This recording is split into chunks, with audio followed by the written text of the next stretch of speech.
Hi, I'm Johnny Moe, the musical chef, and this is how I cook frozen crab legs. Snow crabs are readily available in every market nowadays. They cook up super quick and super easy, and they're fun for everyone. Here I have a pound of frozen snow crab legs. I got them right at the local market, and they're ready to rock. We're going to use a classic steamer.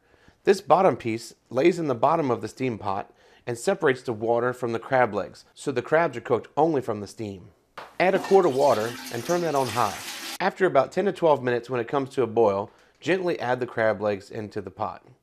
Cover them and let them steam for about 10 minutes.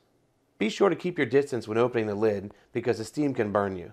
Once these are done, put them in a bowl and serve them right away. Crab legs go great with Old Bay or lemon or even a little melted butter.